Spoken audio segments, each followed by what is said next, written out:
नमस्कार, मैं हूं आपके साथ तनु शर्मा। आप देख रहे हैं नर्मदा की पुकार। आइए नजर डालते हैं आज की बड़ी खबरों की ओर। मध्य प्रदेश उच्च न्यायालय के आदेश के अनुसार धार जिले के पीथमपुर औद्योगिक क्षेत्र में रामकी एनवायरो कंपनी में 3 ट्रायल रन में कचरा जलना है, जिसको लेकर पीथमपुर औद्योगिक क्षेत्र में लगातार विरोध प्रदर्शन हुए। वहीं प्रशासन ने भी लोगों को विश्वास में लेने के लिए कोई कसर नहीं छोड़ी। प्रशासन द्वारा लगातार लोगों से संवाद किया गया। साथ ही पीथमपुर में यूनियन कार्बाइड का कचरा जलाने को लेकर सामाजिक कार्यकर्ता चिन्मय मिश्र ने देश के सर्वोच्च न्यायालय में भी एक याचिका दायर की थी, जिसमें उन्होंने कहा था कि कचरा जलाए जाने को लेकर प्रशासन की स्वास्थ्य सहित अन्य दृष्टि से क्या व्यवस्था है। क्या इसको लेकर आज सुप्रीम कोर्ट में सुनवाई हुई, जिसमें यूनियन कार्बाइड का कचरा पीथमपुर में जलाने के मामले में सर्वोच्च न्यायालय ने दखल देने से इनकार कर दिया है। सर्वोच्च न्यायालय ने कहा है कि हाईकोर्ट इस मामले की निगरानी कर रहा है, इसलिए यदि कोई सुझाव हो तो हाईकोर्ट से उसे रखा जाए। इस फैसले से याचिकाकर्ताओं को झटका लगा है। अब पीथमपुर औद्योगिक क्षेत्र में ही भोपाल की यूनियन कार्बाइड का कचरा जलाया जाएगा। इधर मध्य प्रदेश उच्च न्यायालय ने पीथमपुर में टॉक्सिक वेस्ट के डिस्पोजल के ट्रायल रन को मंजूरी दे दी थी, जिसके परिपालन में आज पीथमपुर में टॉक्सिक वेस्ट जलाने का पहला ट्रायल रन होने जा रहा है, जिसको लेकर प्रशासनिक स्तर पर भी तैयारियां की गई हैं। पीथमपुर पुलिस सेक्टर 1 थाना क्षेत्र रहित रामकी कंपनी में बड़ी संख्या में पुलिस बल की तैनाती रही, तो वहीं स्थानीय पुलिस के अलावा जिले के बाहर से भी पुलिस बल बुलाया गया है। फिलहाल पीथमपुर में 600 से अधिक पुलिस बल की तैनाती की गई है, जिसमें बड़ी संख्या में डीएसपी और थाना प्रभारी स्तर के अधिकारी भी शामिल हैं। शहर भर में लगातार पेट्रोलिंग के माध्यम से नजर बना रखी है और वहीं प्रशासनिक स्तर के भी अधिकारी लगातार यहां पर डटे हुए हैं। वहीं पीथमपुर में सेंट्रल पॉल्यूशन कंट्रोल बोर्ड का भी दल कंपनी परिसर में मौजूद है। देखिए पीथमपुर से सुनील ठोसरे की रिपोर्ट। सुप्रीम कोर्ट ने आज हमारी बात सुनी और हमसे कहा कि आप हाई कोर्ट में अपनी बात रखें, और हमारे वकीलों ने हमें से कहा है, हमारे लॉयरों ने हमसे कहा है कि हम अपनी बात हाई कोर्ट में मजबूती से रखेंगे और हाई कोर्ट से हम जीत हासिल करेंगे और आगे ये आंदोलन जारी रहेगा।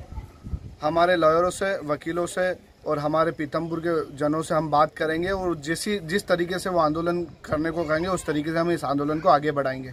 संदीप रघुवंशी, पीथमपुर।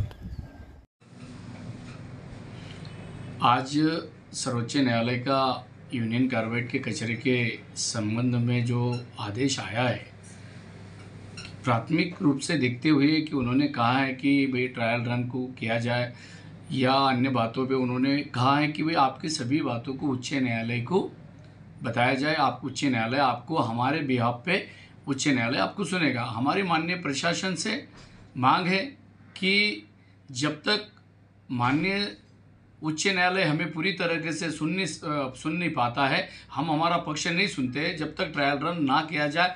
अगर आपने ट्रायल रन करने का प्रयास किया गया तो जो होगा जन आंदोलन और हम लोग सब अनशन पे भी बैठ जाएंगे जब तक हमें माननीय उच्च न्यायालय नहीं सुनता। क्योंकि जहाँ तक ऐसा लगता है कि भाई 25 तारीख को माननीय सर्वोच्च न्यायालय ने कहा गया था कि all the matter of seize by Supreme Court, तो बहुत सारी बातें, लेकिन प्रशासन की ये तैयारी को देखते हुए मन में कहीं ना कहीं संदेह पैदा होता है कि इस व्यवस्था को हम क्या बोलेंगे। फिर भी न्यायालय पे हमारी आशा और उम्मीद जीवंत है। हम उच्च न्यायालय में हमारी बात रखेंगे और ये यूनियन कार्बाइड का कचरा पीथमपुर में नहीं जलने देंगे, ये मांग करेंगे। क्योंकि आज जो रिपोर्ट है, पानी की रिपोर्ट है, अन्य रिपोर्ट है, माननीय न्यायालय ने कहा भाई ये बर्न करना है। अरे साहब, बर्न करने के बाद उसको लैंडफिल करेंगे, उसका लीकेज होगा, वही तो पर्यावरण को बिगड़ेगा। बर्न से थोड़ी ज़्यादा, ये बर्न से तो गैस निकलेंगे, लेकिन आप जो लैंडफिल करेंगे, लैंडफिल करने से जो लीकेज होगा जो पानी भूगर्भीय जल खराब हो रहा, इसीलिए पर्यावरण दूषित हो जाएगा। ये हमारी मांग है। फिर भी हमारा पक्ष हम लोग बहुत शीघ्र उच्च न्यायालय के समक्ष हम रखेंगे और ये यूनियन कार्बाइड का कचरा पीथमपुर में नहीं जलने देंगे। और प्रशासन से पुनः हमारी निवेदन है कि आप यूनियन कार्बाइड के कचरे के ट्रायल रन अभी रोकें जब तक उच्च न्यायालय का आदेश नहीं, फर्दर आदेश नहीं आता है, दूसरा कोई आदेश नहीं आता। हमारे सुनने के बाद जब तक आदेश नहीं आता तब तक आप कोई कार्रवाई नहीं करें, ये हमारा निवेदन है। डॉक्टर हेमंत कुमार हिरोले, पीथमपुर बचाव समिति अध्यक्ष, पीथमपुर।